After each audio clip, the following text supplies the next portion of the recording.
नमस्कार। प्रारब्ध पर आप सभी का स्वागत है। मैं अवनीश। हमारे साथ ऊपर पैनल इस बार दो हमारे गेस्ट का है।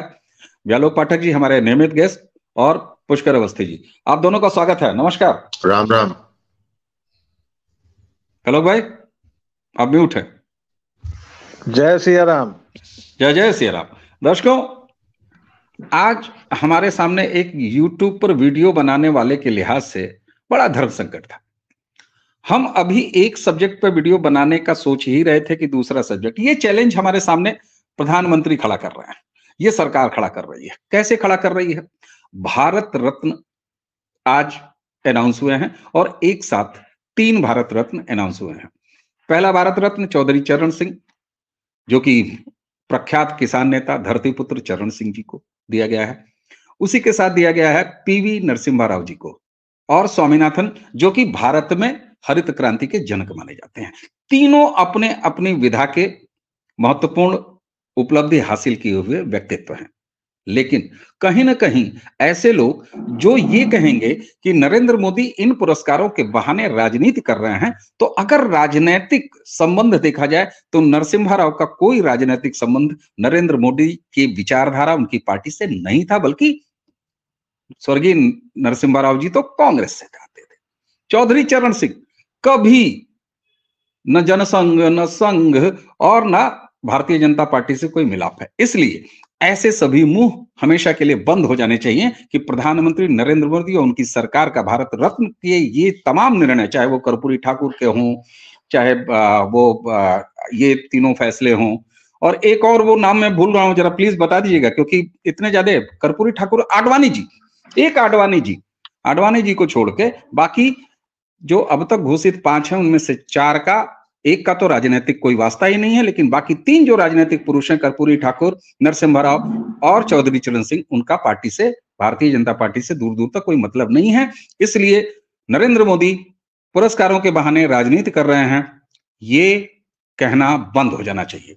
लेकिन हम आज चर्चा शुरू करेंगे व्यालोक भाई से। सबसे पहले पीवी नरसिम्हा राव कैसे देखेंगे आप? देखिए, पहला तो मेरा इस वाक्य से ही बहुत गहरा विरोध रहा है कि प्रधानमंत्री राजनीति कर रहे हैं। भाई, राजनेता हैं तो वो फुटबॉल थोड़े न खेलने आए हैं। फुटबॉलर तो है नहीं, न क्रिकेटर हैं। राजनीति करेंगे ही, और राजनेता हैं, अच्छी राजनीति कर रहे हैं। राजनीति अच्छी भी होती है, बुरी भी होती है। ये 5 नाम जो हैं, इन 5 को बहुत पहले मिल जाना चाहिए था।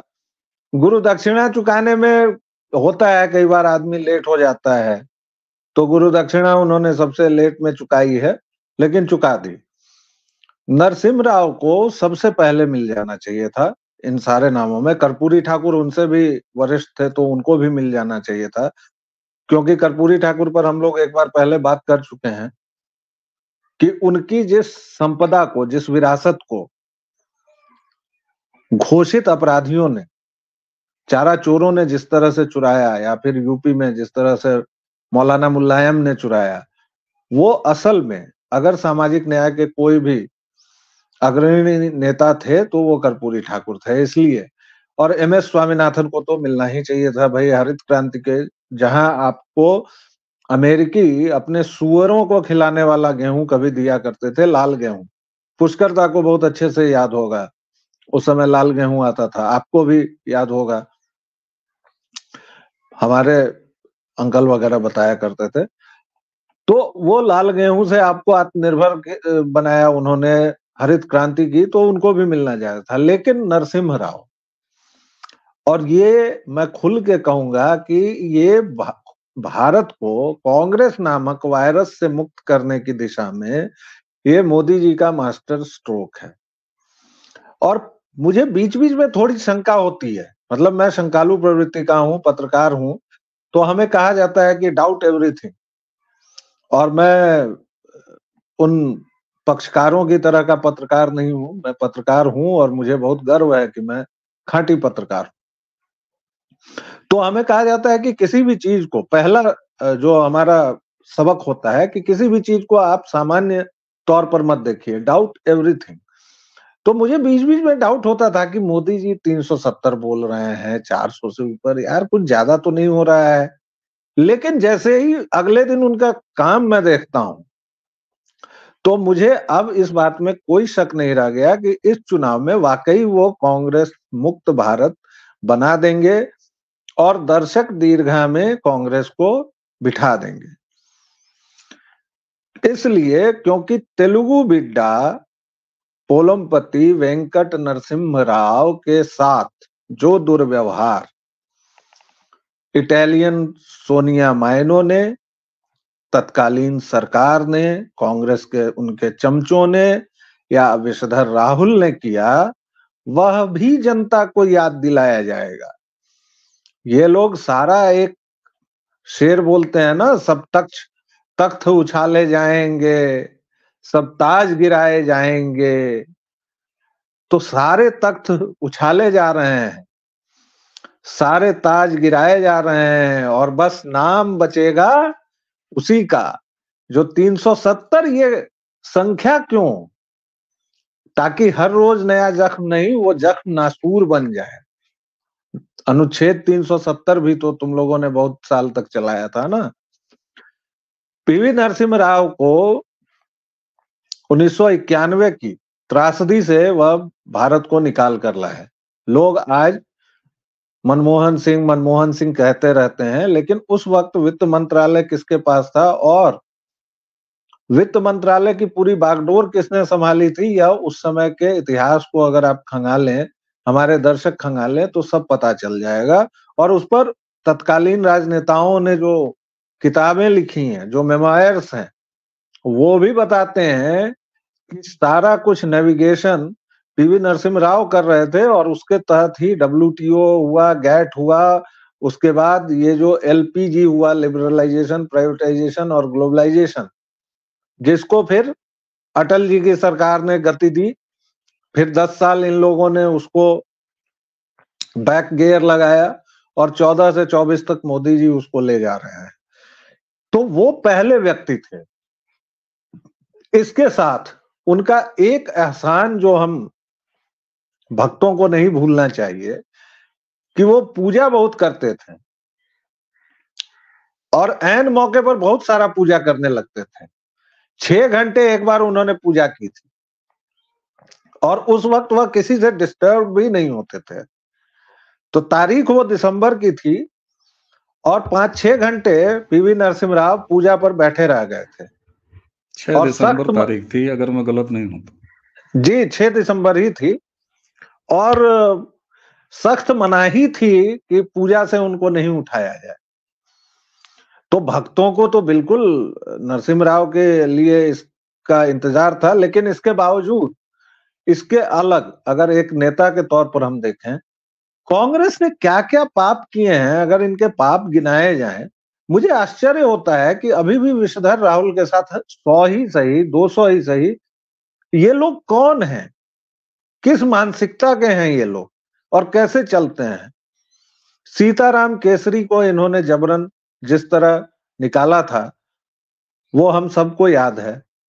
उनकी धोती खोल दी गई, और क्या क्या करके इन लोगों ने निकाला। पीवी नरसिम्हा राव का शव 6 घंटे तक अधर में लटका रहा। उनके शव को इन्होंने दिल्ली में जलाने तक की इजाजत नहीं दी, और उनके बेटे को आंध्र ले जाना पड़ा, जहां 55 एकड़ 60 एकड़ केवल एक परिवार के 3 लोगों ने कब्जा कर रखा है। और अगर मैं इस बात को बहुत क्रूरता से कहूं, तो राजीव गांधी के तो टुकड़े मिलने मुश्किल थे, फिर भी आपने उनकी समाधि बनाई, पता नहीं किन चीजों को जलाकर, और उनके नाम पर आपने दिल्ली में उतनी सारी जमीन दी। और इस देश को जिसने आर्थिक बदहाली से बचाया, कंगाली से बचाया, जो इस देश को ट्रैक पर लेकर आया, उस प्रधानमंत्री के लिए आपके पास 1 एकड़ जमीन नहीं थी, आधे एकड़ जमीन नहीं थी। आपने कांग्रेस के दफ्तर में उनको रखने तक की इजाजत नहीं दी। और यहां आती है राजनीति, कि हाँ, राजनीति ये है, राजनीति है कि हम अपने इतिहास पुरुषों का सम्मान करें, चाहे वो सरदार वल्लभ भाई पटेल हो, चाहे वो बाबा साहब भीमराव अंबेडकर हो। अंबेडकर को भी इन लोगों ने 50 साल 60 साल तक नहीं रखा था। जगजीवन बाबू को भी इन्होंने किस तरह रखा था वो सबको पता है। मीरा कुमारी को इन्होंने बना दिया था लोकसभा अध्यक्ष, लेकिन जगजीवन राम की स्मृति को किस तरह इन्होंने संजोया है वो सबको याद है। कर्पूरी ठाकुर के साथ इन्होंने क्या किया है सब याद है। तो हमारे इतिहास पुरुषों को याद करना बहुत जरूरी है और उनको सही अर्थों में सम्मान देना जरूरी है। और ये राजनीति हरेक पार्टी को करनी चाहिए, हरेक राजनेता को करनी चाहिए, केवल नरेंद्र भाई दामोदर दास मोदी को नहीं करनी चाहिए। लेकिन अब दुर्भाग्य है उनके खिलाफ वो विषधर है जो ड्रोन से मशीन पकड़ लेता है, मशीन से अंबानी अडानी को जमीन दे आता है। मैंने अभी बिजली जलाई, मेरा सारा पैसा अडानी के खाते में चला गया। अब इस तरह की बातें करने वाला आदमी अगर मोदी जी के खिलाफ लड़ रहा है तो कितना लड़ेगा, ये भाई दर्शकों की श्रद्धा और विवेक पर मैं छोड़ता हूं। लेकिन नरसिम्हा राव का फैसला देर से लिया गया, एक जबरदस्त फैसला है। बाकी चीजों पर भी चर्चा तो हम लोग आगे करेंगे। बिल्कुल। और दर्शकों के लिए मैं बता दूं कि ये जो चर्चा का सत्र है इस पर हम खास तौर से भारत रत्न स्वर्गीय पीवी नरसिम्हा राव उन पर इसको केंद्रित कर रहे हैं, चौधरी चरण सिंह जी पर, उनके व्यक्तित्व पर स्पष्ट रूप से फोकस्ड एक चर्चा हम अलग लेके आएंगे, क्योंकि ये इतने विराट व्यक्तित्व हैं।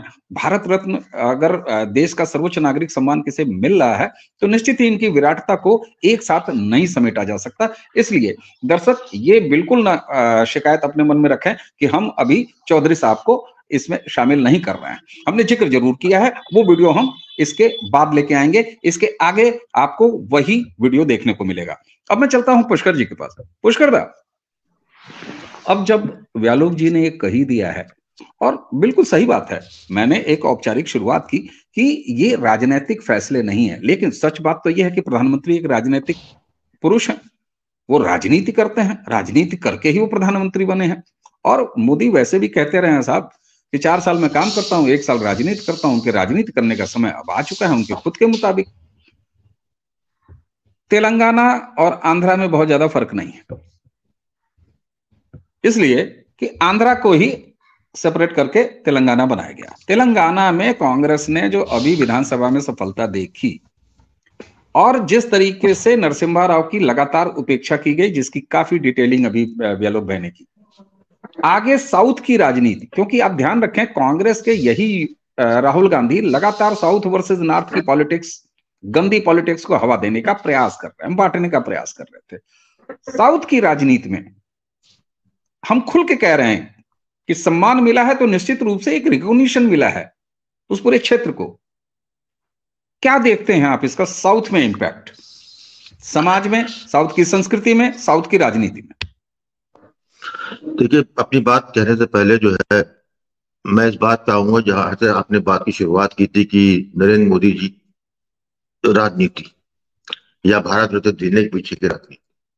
पहली बात तो मैं समझता हूं कि जिनको उन्होंने सम्मानित किया है वो जो है नरेंद्र मोदी के पूर्व में जो भी कदम उठे हैं भारत के हित में, भारत के लिए, भारत के भविष्य के लिए, उसकी एक और छाप है, वो इनको देते हैं। उन्होंने सिर्फ राजनीति ये की टाइमिंग, और ये जो है हमेशा ही कहा जाता है कि जो पॉलिटिशियन है यदि उसकी टाइमिंग सही नहीं है तो उसके चाहे कितने भी अच्छे इंटेंशन हो उसके रिजल्ट वो नहीं है।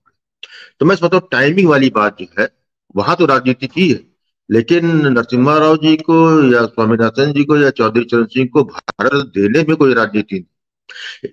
और मैं व्यालोक की इस बात से बिल्कुल सहमत हूं कि दरअसल में तो इन लोगों को तो भारत में तो बहुत देर से मिला, इनको बहुत पहले से मिलना चाहिए था। अब आता हूं जहां पे नरसिम्हा राव भारत के आर्थिक उदारीकरण के जनक है। भारत ने उदारीकरण उनके ही कार्यकाल में देखा, उससे पहले हमको नहीं मालूम था क्या होता है। और वो भी उदारीकरण कब, जब हम कंगाल हो चुके थे। जिस हालत में पाकिस्तान हमको आज दिखता उस हालत में हम 1990-91 में थे। तो ये हर भारतीय पे बहुत बड़ा एहसान था नरसिम्हा राव का कि एक क्रूशियल टाइम पे आके कोर्स करेक्शन किया, कड़े फैसले लिए, लाइसेंसी राज खत्म किया और भारत को दोबारा अपने पैरों पे खड़े करने का उन्होंने मौका दिया। और मैं समझता हूँ ये एक बहुत बड़ा ऋण है जो कि कोई भारतीय इसको उतार नहीं सकता। इसलिए उनको भारत रत्न देकर जो है हमने उनको अपने पद जो है सच्ची श्रद्धांजलि के तौर पर इसको। यहां तक केवल उदारीकरण की बात नहीं अवनीश, आज जो भारत कर रहा है उसके पीछे जो है उस सबके जनक नरसिम्हा राव जी। मोदी जी के पीरियड में हमने जरूर देखा कि भारत और इजराइल में बड़े प्रगाढ़ संबंध हुए, वहां के प्रधानमंत्री यहाँ आए, मोदी जी इजराइल गए, लेकिन ये नहीं भूलना चाहिए कि इजराइल के साथ कूटनीतिक संबंध स्थापित करने वाले नरसिम्हा राव जी थे। नरसिम्हा राव जी कार्यकाल में इजराइल का दूतावास दिल्ली में खुला। तो उस पीरियड में जो हालत थी, आज समझिए कि 90 के दशक में इजराइल को जब छूटा नहीं था तो नरसिम्हा राव कांग्रेस तो बिल्कुल ही नहीं फिलिस्तीन के चक्कर में, लेकिन नरसिम्हा राव जी ने किया ही। दूसरा, तमाम दबाव के बाद भारत की जो परमाणु प्रोग्राम था उसको जो है कांग्रेस के पीरियड में शिथिल कर दिया गया। नरसिम्हा राव जी ने परमाणु और बैलिस्टिक मिसाइल इस प्रोग्राम को पुनर्जीवित किया था और वो उन्होंने जो है पूरी तैयारी कर ली थी परमाणु बम विस्फोट करने की प्रयोग, लेकिन समय अभाव और दूसरा जो है वो बात लीक हो गई थी। इसीलिए जब अटल बिहारी वाजपेयी जी प्रधानमंत्री बने तो स्वयं अटल बिहारी वाजपेयी जी ने इसका उल्लेख किया है कि नरसिम्हा राव जी ने उनसे कहा कि सारी तैयारी है तुम कर लो। इसीलिए अटल बिहारी वाजपेयी ने जो शपथ देने के बाद उन्होंने जो पहला 13 महीने सरकार में आदेश जो किया था वो इसी संबंध में था। तो हम ये कह सकते हैं कि अच्छा एक चीज और थी महत्वपूर्ण, याद होगा पुराने लोगों को जरूर, नरसिम्हा राव जी जब आए थे तब जो है पंजाब में खालिस्तानी मूवमेंट खत्म नहीं हुआ था। पंजाब में राष्ट्रपति शासन चलता था, चुनाव कराने की हिम्मत नहीं थी। नरसिम्हा राव जी ने जो है उसको रिस्क लिया और पंजाब में चुनाव कराए। ये बड़ी उपलब्धि जिसके बाद से जो है नेचुरल प्रोसेस कहना चाहिए पॉलिटिकल प्रोसेस स्टार्ट हुआ। ये बात तो हो गई उनके जो उन्होंने काम करके दिया, जो दिखता है जी शामिल में आता है। अल्पमत की सरकार थी, उसके बावजूद पूरे 5 साल चलाई नरसिम्हा राव जी ने। तो ये कह सकते हैं कि बहुत ही wise man of Indian politics. अब आते साउथ। नरसिम्हा राव जी पहले दक्षिण भारतीय प्रधानमंत्री भारत के थे और जितना उनका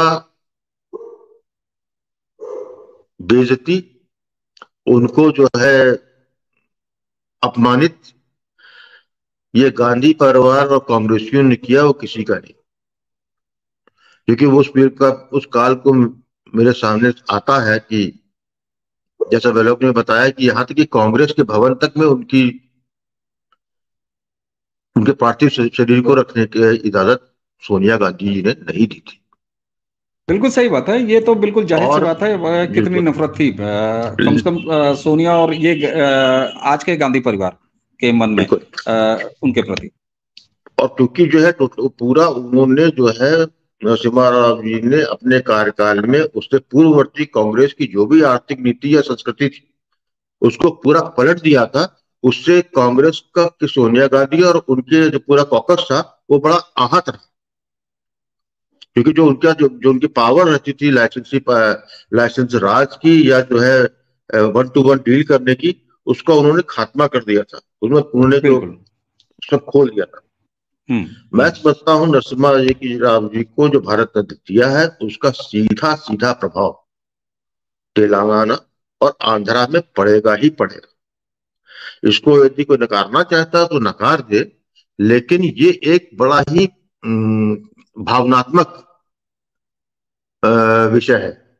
जो आंध्रा के रहने वाले, तेलंगाना वाले हैं, जहाँ के नरसिम्हा राव जी थे, उनका सबसे कहना चाहिए टॉलेस्ट पॉलिटिकल लीडर था, लेकिन उसको जो है उसके जीवन काल में ही बौना कर दिया गया था। ठीक है। और जैसे कि वहां पर एक परिपाटी है कांग्रेसियों की दासत्व की और चम्मच बने रहे की, तो किसी ने उसका वो नहीं किया। अंदर से भले चाहते हो, लेकिन किसी ने खुल के सामने कोई नहीं आया। तो इसके लिए नरेंद्र मोदी जी को बड़ा साधुवाद है कि उन्होंने जो है उनकी जो प्रतिष्ठा और जिस गरिमा के लायक थे नरसिम्हा राव जी, और जो उन्होंने भारत माता की सेवा की और भारत को डूबते से बचाया, उसके लिए उन्होंने जो उनको वो सम्मानित किया, और उसका जो है सीधा उस सम्मान का आशीष तेलंगाना और आंध्रा से अवश्य मिलेगा, राजनीतिक रूप से मिलेगा। ये उसका बाई प्रोडक्ट है। बिल्कुल सही बात है। व्यालोक भाई, प्रधानमंत्री अपने मुंह से कहते हैं राष्ट्र प्रथम, भारत प्रथम, तो जो बात अभी पुष्करदा ने कही कि जिसने भी, और आपने भी इसको रिकॉग्नाइज किया, क्या वो चौधरी चरण सिंह हो, क्या स्वामीनाथन जी हो, क्या कर्पूरी ठाकुर जी हो, क्या नरसिम्हा राव जी हो, जिसने भी, आप इसके अलावा भारत रत्न के अलावा बाकी पद्म पुरस्कारों की लिस्ट भी देख लीजिए। जो एक परिपाटी रही है, जो एक परंपरा रही है कि अपने अपने क्षेत्र में उल्लेखनीय योगदान करने वाले व्यक्तियों को दिया जाता है, तो एक्चुअल जो हीरे हैं, जिन्होंने वाकई योगदान दिया है, उनको उठा के रखा। नरसिम्हा राव जी इतने तमाम चीजों के लिए जाने जाते हैं। पुष्करदा ने जब जैसे ही कहा कि अल्पमत की सरकार थी, उसको चलाया, तो मुझे वो सूटकेस कांड भी याद आ गया। फिर मुझे वो अचार वाला कांड भी याद आ गया। वो कौन से कोई संपाठक थे इंग्लैंड में अचार पापड़ वाले। बहरहाल ये कांग्रेसी संस्कृति थी, आखिर थे तो वो कांग्रेस के ही प्रधानमंत्री, तो वो एक कांग्रेसी कल्चर था। बहरहाल राष्ट्र प्रथम की भावना को जीने वाले प्रधानमंत्री राष्ट्र प्रथम के लिए ऐसे नगीनों को चुनते हुए न पार्टी देखते हैं, न विचारधारा देखते हैं, तो क्या अब ये कांग्रेस के अंदर, आपने कांग्रेस मुक्त भारत की बात की थी, मैं तो इसमें गांधी मुक्त, मैं महात्मा गांधी की बात नहीं कर रहा हूं, इन फर्जी गांधियों की बात कर रहा हूं, गांधी परिवार मुक्त कांग्रेस, इस तरह की कोई बात कभी दिखाई दे रही है क्या? देखिए, इस चुनाव के बाद वैसे भी जो भी ये फर्जी एंटोनियो माइनो का गांधी परिवार है, उसको बोरिया बिस्तर समेट के अपना कहीं जाना होगा टैक्स हेवन वगैरह में, क्योंकि केजरीवाल का नंबर आ चुका है। उसके बाद ये लोग भी जाएंगे। भाई दोनों, पूरा खानदान तो जमानत पर ही चल रहा है ना। एक शायद बहन बची हुई है, बाकी पूरा खानदान तो इन लोगों का जमानती है, खानदानी चोर हैं ये लोग। मतलब आरोपित है, प्रमाणित नहीं हुआ है, कल हो जाएगा। तो भाई जैसे वो कह सकता है कि चौकीदार चोर है, वैसे मैं भी कह सकता हूँ, मेरी भी कहने की आजादी है। बहरहाल मुझे नरसिम्हा राव के 2-3 बहुत प्रेरक वाक्य, आपने वो लखू भाई पाठक की बात कही, आपने वो सूटकेस कांड कहा, 2-3 प्रेरक वाक्य थे। निर्णय न लेना भी एक निर्णय है। हाँ। ये नरसिम्हा राव का बहुत प्रसिद्ध जुमला था। निर्णय न लेना भी एक निर्णय है। और ये मैं उस समय किशोरावस्था में था और मैं I was intrigued by this. एक मतलब ये इतना छोटा वाक्य है और आप इस पर सोचिए तो 2-3 घंटे सोच सकते हैं, 2-3 दिन सोच सकते हैं। आप किसी भी चीज को वो डाल देते थे ठंडे बस्ते में। लोग पूछते थे कि भाई आप निर्णय नहीं ले रहे हैं, तो बोलते थे निर्णय न लेना भी एक निर्णय है, मैं निर्णय नहीं ले रहा हूं। उनको ये पता था कि ये जो फर्जी गांधी लोग हैं, इनके हाथ में कांग्रेस गई तो वही हश्र होगा जो इनका होना है। और 5 साल तक वो अल्पमत में रहे तो ऐसा नहीं था। अटल जी और वो बड़े अच्छे दोस्त भी थे, आडवाणी जी भी थे, तो कुछ तो रहा ही होगा दोनों तीनों के बीच, कुछ तो मामले रहे ही होंगे, आचार विचार आदान प्रदान ये सब तो चलता ही रहता है। लेकिन उन्होंने एक काम जरूर ये किया था कि जो ये माइनो परिवार का पूरा लेन देन था और सोनिया माइनो के गुस्से का कारण भी यही था कि उन्होंने एक एक कर उनके जितने पालतू थे उन सबको कांग्रेस से तब हटा दिया था। और अगर अपने आखिरी वक्त में भी वो ठीक रहते, स्वस्थ रहते पूरी तरह से, तो उनकी ये दुर्दशा करने की इन लोगों की हिम्मत नहीं होती। लेकिन चूंकि वह थे ही नहीं प्रतिकार करने की स्थिति में, इसलिए वो नहीं कर पाए। लेकिन उनको ये पता था, वो तो अपना बोरिया बिस्तर समेट चुके थे और तब प्रधानमंत्री बनने की बात उनके सामने आई और वो बने। और वो इसलिए बने कि उसकी पूरी राजनीति अब उतना बता के दर्शकों को बोर करने की कोई जरूरत नहीं है, लेकिन वो लगभग दिल्ली से समेट चुके थे कि अब मैं जाके पढ़ाई लिखाई करूंगा, लिखूंगा। उसके बाद वो प्रधानमंत्री बनते हैं और ऐसे प्रधानमंत्री बनते हैं कि भारतीय इतिहास में अगर 2-3 प्रधानमंत्री हैं जिनको आप छांट नहीं सकते हैं, जिन्होंने भारतीय आजादी के बाद तथाकथित जो 1947 की आजादी है उसके बाद एक ऐसे कालखंड में, एक ऐसे विक्षेप की स्थिति में गद्दी संभाली है और तब उन्होंने जिस मजबूती से उन परिस्थितियों का सामना किया है, आप सोचिए 20 हफ्ते का राशन लेने लायक हम लोग थे, हमारा सोना गिरवी पड़ा हुआ था, पॉलिटिकल एस्टेब्लिशमेंट इतना फ्रेजाइल था, इतना वॉलाटाइल था कि आप कोई बड़े फैसले नहीं ले सकते थे। ऊपर से कांग्रेस के लोग और उस समय के खुर्राट बुढ़े जो सब चारों तरफ से नरसिम्हा राव को दबा रहे थे कि किसी तरह ये फंस जाए, और इन सब से वो इस नैया को निकाल लाए। और उनके लिए चाणक्य नीति, आज के जो ये लोग चाणक्य बने फिरते हैं ना, इनको थोड़ा बहुत नरसिम्हा राव की जीवनी पढ़नी चाहिए, थोड़े बहुत फैसले पढ़ने चाहिए कि कब पूजा करने लगना होता है, कब खाना खाने में देर करनी होती है, कब फैसला न लेना भी एक फैसला होता है। तो इन लोगों को बहुत चीजें सीखने को मिलेंगी। बिल्कुल। और बिल्कुल ठीक बात है। और उस समय मेरा भी किशोरपन ही चल रहा था। ये मैं व्यालोक भाई आपके उस आरोप का जवाब दे रहा हूं। जब आपने पुष्कर दा को ये कहा कि आपको तो लाल गेहूं याद होगा, आपने कहा कि आपको भी याद होगा। नहीं, मुझे याद नहीं। आपको नहीं याद होगा, आपको नहीं याद होगा भाई, पुष्कर दा को याद होगा। बिल्कुल ठीक बात है। आपके बालों के उड़ने से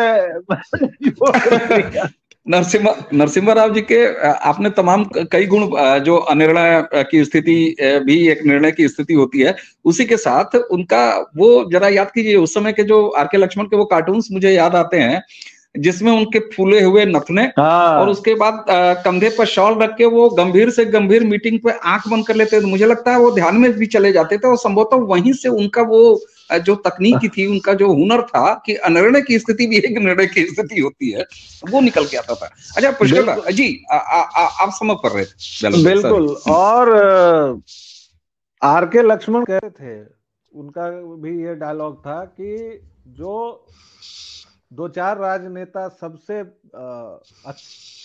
कार्टून बनाने के, इसमें कैरिकेचर के लिहाज से, उसमें पीवी नरसिम्हा राव थे। और उनका अंग वस्त्रम, वो खास धोती, वो स्टाइल, वो नथुना, तो वो मैं किसी भी कांग्रेसी प्रधानमंत्री की प्रशंसा नहीं करता हूं। लोग कहते हैं तानाशाह इंदिरा को कि अरे ये थी, वो थी, फलनवा थी, ढिकनवा थी। नहीं, अगर कोई प्रधानमंत्री कांग्रेसी मेरी श्रद्धा का पात्र है तो वो केवल और केवल पीवी नरसिम्हा राव है। बस यही मेरा समापन। बिल्कुल ठीक बात, बिल्कुल ठीक बात। पुष्कर दा, चरण सिंह जी के साथ, कर्पूरी ठाकुर के साथ पीवी नरसिम्हा राव को ये सम्मान, और अभी तो मतलब आज आपसे जब बात हो रही थी कि इस पर चर्चा की जाए, तब तक आप एक और निर्णय आया। मैं अब भी इस बात में पूरी तरह से कंफर्म नहीं हूं कि हम ये चर्चा करके उठेंगे और कोई और नई चीज भी ना आ जाए सामने। किसी ने मुझे फोन करके या तो चिढ़ाया हो या जैसा भी क्या, उन्होंने जरा वेट कर लीजिए, काशीराम जी का भी नंबर आ रहा है। तो बहरहाल नरेंद्र मोदी जी की जो ये शैली है, मैं वीडियो करने से पहले जरा एक्स पे घूम रहा था, वहां मैंने दर्द देखा। मैं तो नाम ले रहा हूं, रवीश कुमार का दर्द मैंने देखा।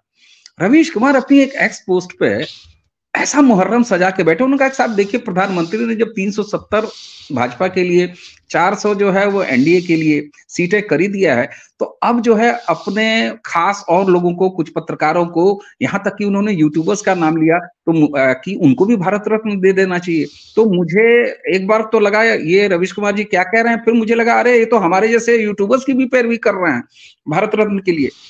ये जिसको मास्टर स्ट्रोक कहा है अभी व्यालोक भाई ने, आप इसको राजनीतिक मास्टर स्ट्रोक पहले ही बता चुके हैं साउथ की राजनीति के लिए। सामाजिक रूप से और कांग्रेस में गांधी परिवार की अहमियत तो छोड़ दीजिए, उनका अस्तित्व समाप्त हो जाए, इसकी तरफ कितना देख रहे हैं? एक त्वरित टिप्पणी से इस वीडियो को आज खत्म करें आप जी। भाई सीधी सी बात है कि जब नरसिम्हा राव जी को भारत रत्न दिया गया है और चुनाव जो है अगले 1-2 महीने में होने हैं, तो अब नरसिम्हा राव तो पूरे जो है आंध्र और तेलंगाना में उनके सारे किस्से सामने, जो गड़े मुर्दे थे सब सामने आएंगे।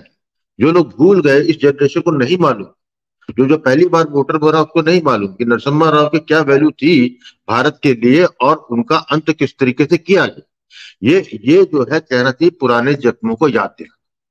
ये मास्टर स्ट्रोक है। कांग्रेस का असली जो है दानवीय चेहरा, इस कोड, भारत की राजनीति का कोड, भारत का कोड, ये जो गांधी नेहरू परिवार जो उसके अभी वारिस बने हुए, वो कोड़ी जो है उनके पाप, वो जो है नरसिम्हा राव के भारत रत्न के साथ पुनर्जीवित होके घूमेंगे प्रचार। उसमें जो है ना बीजेपी प्रचार नहीं करेगी, वो प्रचार वो अपने जनता करेगी, वहां के लोग करेंगे। ये जो है इसका असली। दूसरी बात, जहां तक रवीश कुमार टाइप के लोगों का है, निश्चित रूप से, क्योंकि आज उनका जो है तुषार, क्योंकि जो हम पहले से जानते थे, जहां तक लग रहा था, तो आज संशय वो भी खत्म हो गया कि जो 1000 साल के लिए भारत, तो भारत के सनातन के समृद्धि के लिए, उसको प्रगाढ़ता देने के लिए जो सपना या जो दृष्टि मोदी जी की थी और जिसके बारे में उन्होंने कहा, तो वो तभी संभव है कि जब भारत में पूरी जगह, पूरे भारत में भाजपा या एनडीए का प्रतिनिधित्व, ज्यादा से ज्यादा दल उनके साथ जुड़े हो, ताकि जब 2024 के बाद जब कालजी फैसले लेने हो तो उसके समर्थन में लोग रहे, स्ट्रीट वायलेंस हो, और साथ में फिर वही बात कि जो भारत के सपूत है, जिन्होंने भारत को आज जहां जिस हालत में भारत है उस स्थिति में पहुंचा है, उसके लिए उनको सम्मानित करके ये एक दिशा दी है कि हम जो है पूरी तरह राष्ट्रवादी है, भारत के लिए जो है जिसने कभी भी किया और उसका योगदान है, तो उसको उचित सम्मान हम देंगे, चाहे वो हमारे दल का हो या किसी भी दल का। दल से उठ के राजनीति थी, जैसे एम एस स्वामीनाथन का है, ग्रीन रेवोल्यूशन पे है, उनको बहुत पहले मिल जाना चाहिए था। और बिल्कुल मुझे याद है ये लाल गेहूं वो भी राशन में मिलता था। हाँ, बिल्कुल ठीक बात। ये आपने चलते चलते जो अंत में समाप्त करते हुए एक बात आपने कही ना, कि चाहे वो उनके दल के हों और चाहे ना हो, यानी दर्शकों इस वीडियो का जो तत्व निकल के आता है, व्यालोक जी ने, मैंने कहा कि लोग कहेंगे राजनीति कर रहे हैं, व्यालोक जी ने कहा कि मोदी राजनीति नहीं करेंगे तो और क्या करेंगे, और उसको समझ किया पुष्कर जी ने ये कहते हुए कि निश्चित रूप से नरेंद्र मोदी राजनीति कर रहे हैं, राजनीति करते हैं, राजनीति करेंगे, लेकिन फर्क उनकी राजनीति में सिर्फ इतना है, वो दलगत राजनीति नहीं कर रहे हैं और न ही वो दलगत राजनीति करते हैं। ये साफ साफ उनके इन तमाम फैसलों में दिखाई देता है। पुष्कर जी, आप दोनों ने हमें समय दिया, तो आप दोनों का धन्यवाद। और दर्शकों, इसी के साथ आप प्रतीक्षा करिए चौधरी चरण सिंह जी पर फोकस चर्चा हम लेकर बहुत जल्द आपके सामने आएंगे। इस वीडियो के बाद अगला वीडियो आपको उसी चर्चा पर आधारित दिखाई देगा। तो दर्शकों, इसी के साथ हमें व्यालोक जी और पुष्कर जी को आज्ञा दीजिए। राम राम।